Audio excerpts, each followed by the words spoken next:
LeBron would be the greatest statistical guy to ever play the game of basketball. And there's no comparison to him. None. I seen Michael Jordan play before I came to play with the Bulls. You guys seen him play. He's a horrible player. He was horrible to play with. He was all one-on-one. He's shooting bad shots. And all of a sudden, we become a team and we start winning. Everybody forgot who he was. A year and a half ago, I did a video on this Michael Jordan Scottie Pippen fiasco entitled Scottie Trippen. And I thought that I outlined everything I needed to do in order to come to a conclusion as to why Scottie Pippen was on some BS with that nonsense he was talking about Jordan. Now, a year and a half later, it turns out that Scottie Pippen not only doubled down, but he's resonating even more bullshit pertaining to this whole animosity towards Michael Jordan. Why all of a sudden, Scottie, you hate Jordan? Why all of a sudden you coming out and espousing all this nonsense that you know is not resonating in truth? Is it because his son is messing around with your ex-wife? Now keep in mind, I personally don't support that at all. And if Michael Jordan is behind that, then that go to show Jordan is super petty as hell. However, Marcus Jordan is a 32-year-old grown man. And last time I checked, a 32-year-old grown man knows exactly what he's doing, even if it's with your ex-wife. Now, Scottie, I gotta be honest with you. You saying that Michael Jordan was a horrible player? Michael Jordan was selfish? Michael Jordan took bad shots? You saying before you got to the team in 1987 that the Bulls were a terrible team and that Michael Jordan was a horrible, selfish player who took bad shots and was a horrible teammate prior to you getting there. Once you got there, they started winning as a team. Now let's go do some revisionist history with this nonsense. Prior to Michael Jordan getting drafted by the Bulls in 1984, the Bulls for years were one of the most horrible teams in the NBA. When Michael Jordan first got to the Bulls were still a horrific team. Michael Jordan that first year not only won Rookie of the Year, went to the All-Star game, and I think he was All-NBA second or third team. Michael Jordan took a dilapidated Bulls roster that really had a whole lot of dope users on that team, wielded them to a 38-44 record, and went to the first round of the playoffs where they actually won the game against the Milwaukee Bucks. Now, if y'all don't remember the 1980s Milwaukee Bucks, they were one of the most defensively sounded teams, and they were a constant playoff team year in and year out. So for Scottie Pippen to say that Michael Jordan was horrific, Michael Jordan had to lead that team in scoring. Last time I checked, Jordan led that team that year in scoring, rebounding, assists, steals, and blocks. The second year Michael Jordan came to that team, Michael Jordan missed the vast majority of their year due to a foot injury. The Bulls were on pace of becoming a lottery team when Michael Jordan came back. Michael Jordan wielded that Bulls team to the playoffs, despite the fact they had a 30-52 record. Michael Jordan wielded that team to the playoffs. They took on one of the greatest NBA teams of all time in the '86 Celtics, and Michael Jordan himself put up over 40-something points a game in their 3-game sweep. Michael Jordan was a terrible teammate, but his team played like shit prior to him coming back to that team in '80. And in '87, Michael Jordan once again took another horrible Bulls team whose roster was even worse than they were in '85 and '86, won 40 games, took that team to the playoffs. Well, once again, they lost 3-0 to the Boston Celtics team, who had just won the NBA Finals the year before. So if Michael Jordan was such a horrible player, Michael Jordan prior to 1987 wouldn't have been one of the top 5 best players in the game at that time. Prior to you coming on the team, Scottie, Michael averaged easily over 30 plus a game. Michael Jordan was first team all defense and first team all NBA by 1987. Larry Bird gave Michael Jordan one of the greatest reverence you could ever give to a player when he said, "That's not Michael Jordan, that's God disguised as Michael Jordan." Magic Johnson wouldn't have seen Michael Jordan's praises if he was such a horrible player. The success of the Bulls came from a team. It didn't come from Michael Jordan.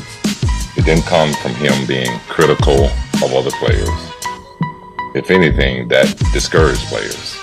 So to look at his character as a player, none of that was driving us into winning.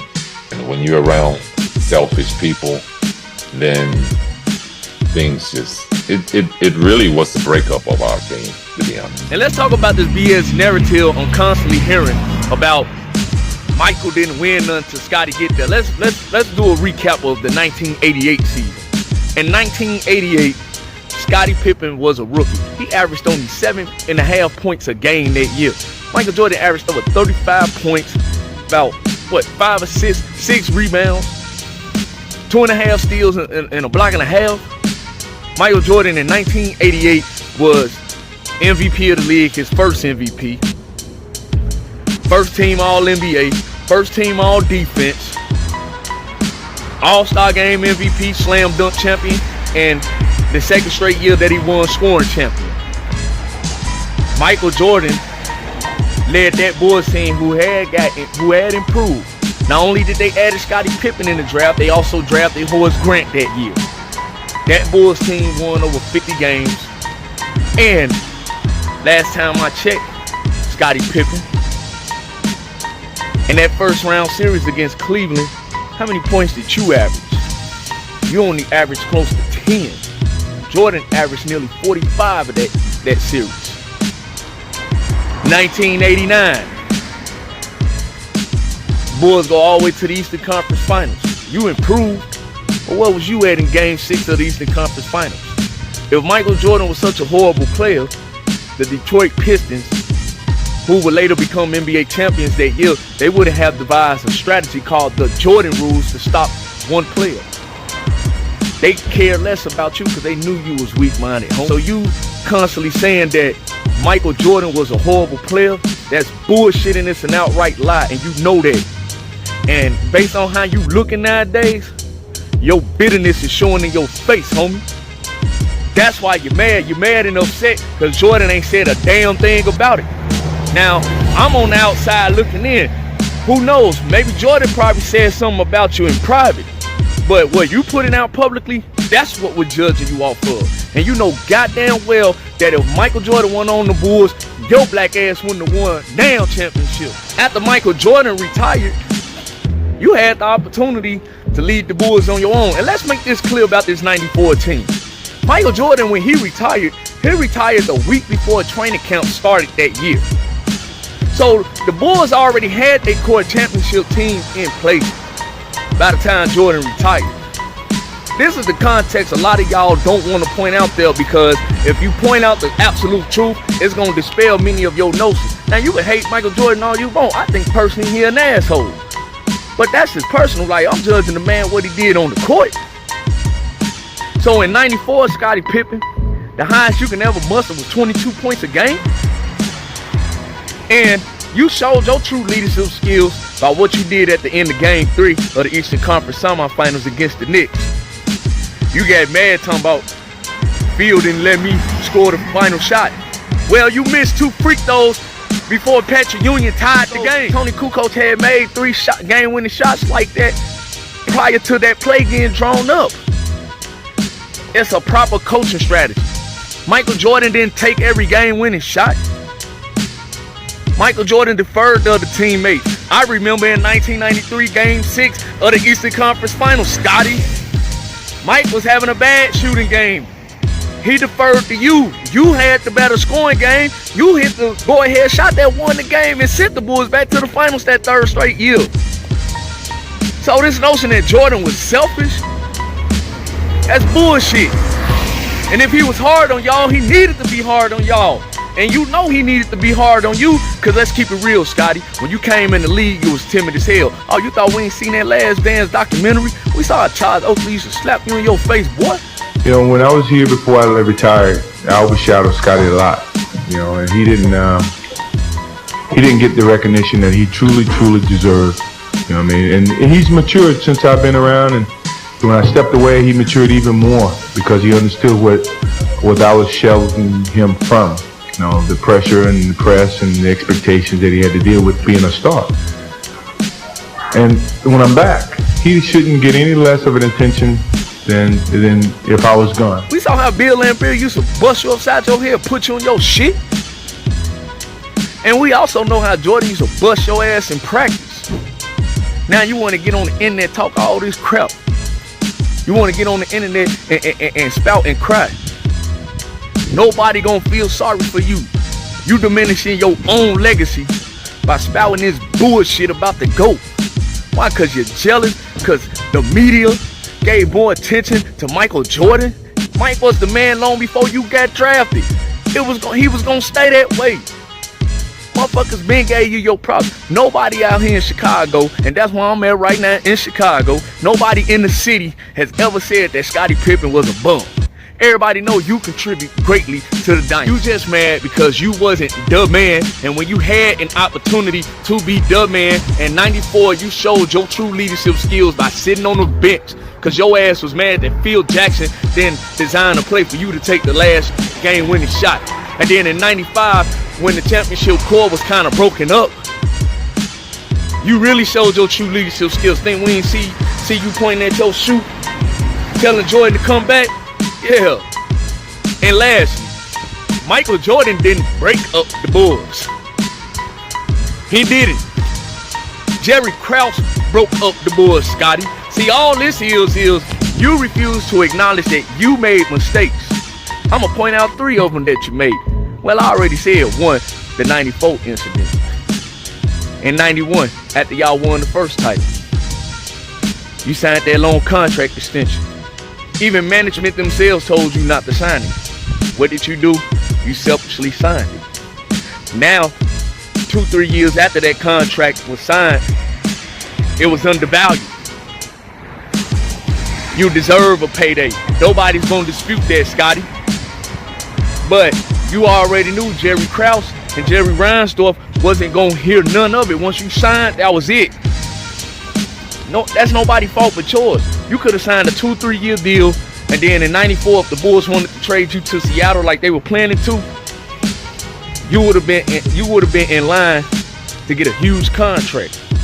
But you sabotaged your financial stability by signing something that you knew was gonna undervalue over time. That's your fault, nobody else. What your ex-wife is doing is foul.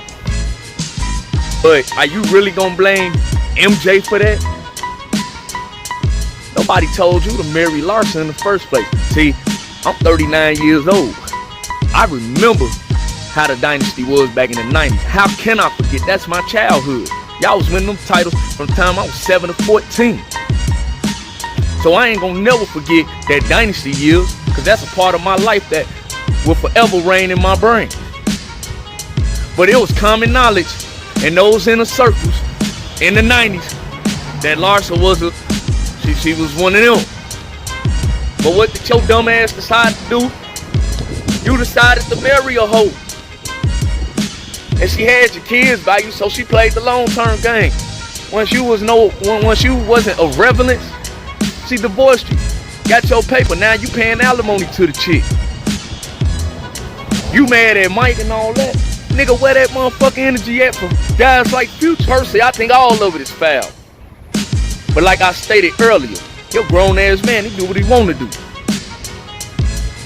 But your bitterness and your animosity, it got you beyond tripping, homie.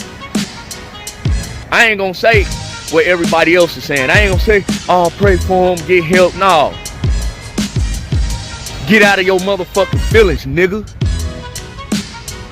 You diminishing your own legacy by spouting all these lies about your former teammate.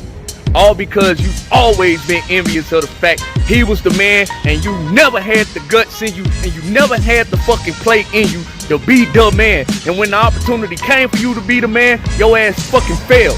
That's the reality. Accept that shit. You still a legend. You still one of the greatest Bulls players ever. You're still one of the top 50 or greatest players to ever play the fucking game. Accept the reality, Scottie, and stop being a bitch. You want to try to revise history? Well, guess what?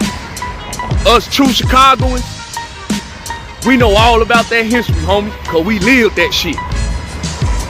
You can go out here and tell the internet that BS, but motherfuckers in Chicago know what it really is. And we know what you saying is all a bunch of lies. Get out your fifis and man up, Scottie. 100. 10 on the shot clock. Trippen backing Hornacek. Here's Jordan. Yes!